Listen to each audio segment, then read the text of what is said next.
I hate when people give 70%, but they want the life of somebody that's giving 130%. I challenge you, your life is where it is because of the percentage that you're giving. If you hit a tree 1,000 times in 1,000 different spots, the tree is not gonna fall. But if you hit a tree 1,000 times in that same exact spot, she's gonna come to the ground. Your problem is you did hit it 1,000 times, but in 1,000 different places. I need you to do me a huge favor, stop trying to be deep.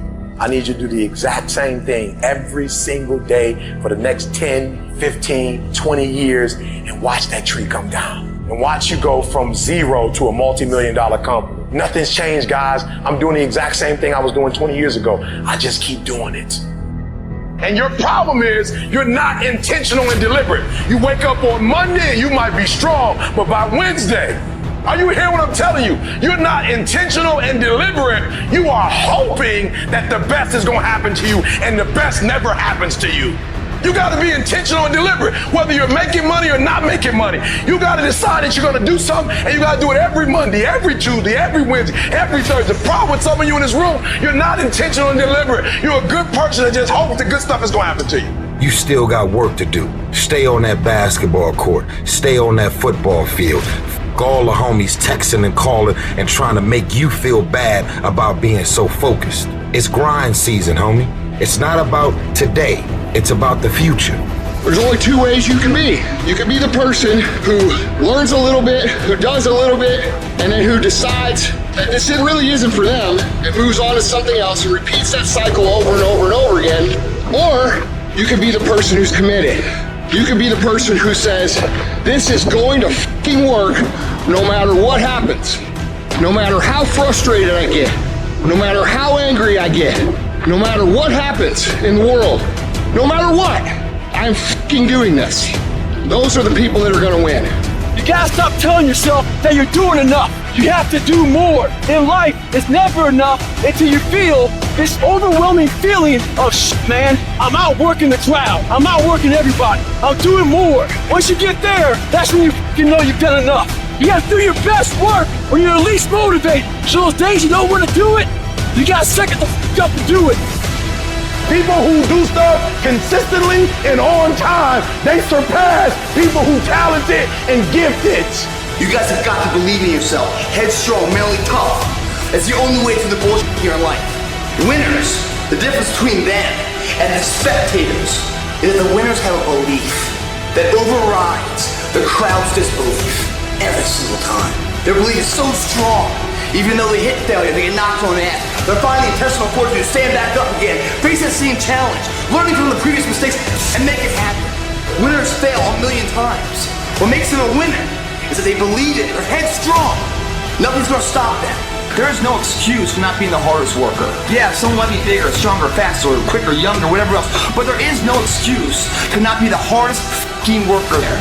No longer are we gonna accept rhymes and society's rhyme the reason that we are average. Average is a weak mentality. We must believe it so much so that we're arrogant about it.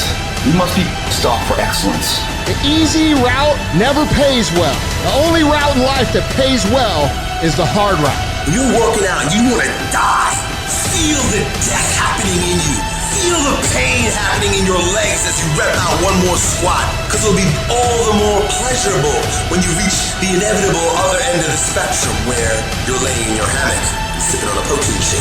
Boy, I really went hard. I really went hard on that set. I really went hard in school. I really went hard in my career. I really went hard in life.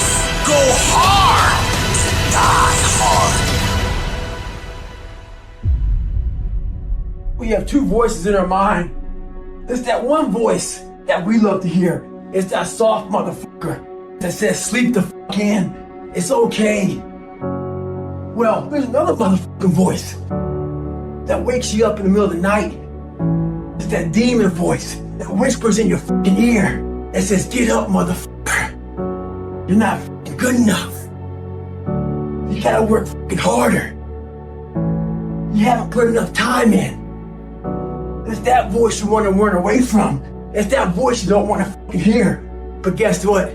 It's that voice you need to fucking listen to. of people put out goals, dreams, and aspirations and what they want to accomplish, but you very rarely hear people say what they're willing to sacrifice in order to make it happen. They'll tell you the goal, the dream, the aspiration. They'll tell you they want to be elite. They'll tell you they want to be great, but they're not going to say, I'm going to stop going out on Friday nights. They're not going to say, I'm going to sacrifice and I'm going to stay late. It's time to stay focused, man. It is time. It is time to go from mediocre to meteoric. It's time to decide clubs, partying, trying to fit in and socialize, rub elbows with everybody so people can stop calling you weird. Why are you so antisocial? Because I'm trying to get it. Why are you staying on the basketball court so much? Because I'm trying to get it. The more weird you are is a reflection of how committed you are to focusing on your molding and shaping and developing your ideas and your craft so that when it's time for you to make your rounds, you're gonna fly. While they criticize and make fun of you, you work endlessly to shut them up with your results. The best revenge is massive success. A true dog mentality is not enough you made to the NFL. Be the fucking MVP. It's not enough you ran a 5K. Win a 10K. It's not enough you became a doctor. Be a better doctor. It's not enough you lost 50 pounds. Go out there and do something with it. Never do the bare minimum. Be different. Try to be 10% better than you were last week. So if you're running 30 miles a week, run 33. If you're swimming 500 meters, swim 550. I'm talking about grit. I'm talking about endurance. Just having more stamina than they got. In order to get to the next level, you gotta sacrifice. Listen to me, there are no shortcuts to success. There are no discounts to success. It's always sweat. It's always blood. It's always tears. You always have to give all to be the best. Yes, it's hard, but I ask for it, and I'll do whatever it takes to maintain it. It is not easy, but I'm not about to quit. I'm not about to give up. If you're not willing to do it every single day, you're not going to beat the man that's doing it every single day. I'm not the best, but they have not outworked me. I'm not the best. I'm a beast. And oftentimes when you're going up against other beasts, sometimes they just want it more than you want it. They're not more talented than you. They just know what they're out there for. You got to find something within, and that's got to push you, and that's got to drive you. And when you find your why, you find a way to make it happen. In those times when you want to quit, you make sure you know all those times, hours, and days you sacrifice to be the best.